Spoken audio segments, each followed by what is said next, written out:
Presyohan ng isda at iba pang mga gulay tumaas ng bagya sa Lucena City Public Market.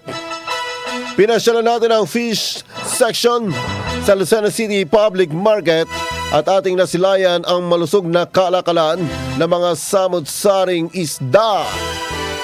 Bagyang may pagtaas sa presyohan ng mga isda tulad ng tilapia na ang kilo ay nasa 160 pesos habang ang malalaking bangus ay 240 pesos per kilo. Ang pink salmon head ay 260 at 800 pesos naman ang laman. Ang tanigi ay nagkakalaga ng 550 kada kilo at ang suwa ay 560 pesos. Tahong naman ay may 120 pesos kada kilo. Ang presyo ng kasag na katamtaman lamang ang laki ay nasa 450 habang 700 pesos naman ang malaking size nito. Samantalang may mga bumaba at tumaas naman sa presyohan ng mga gulay. Ang sibuyas na maliliit ay 120 ang kilo habang 100 naman sa mga malalaking size. Ang sili na dati-rati ay nasa 600 pesos ngayon ay 200 pesos na per kilo.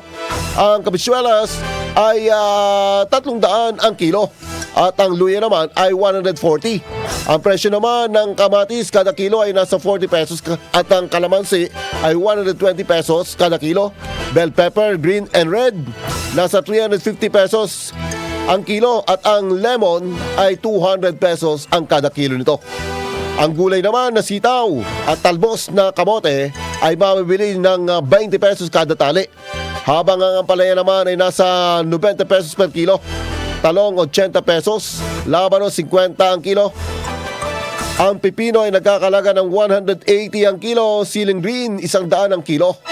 Samantalang ang pechay ay 50 pesos ang kilo nito, butchoy 70, kalabasa at patola ay nasa 80 pesos naman ang kada kilo.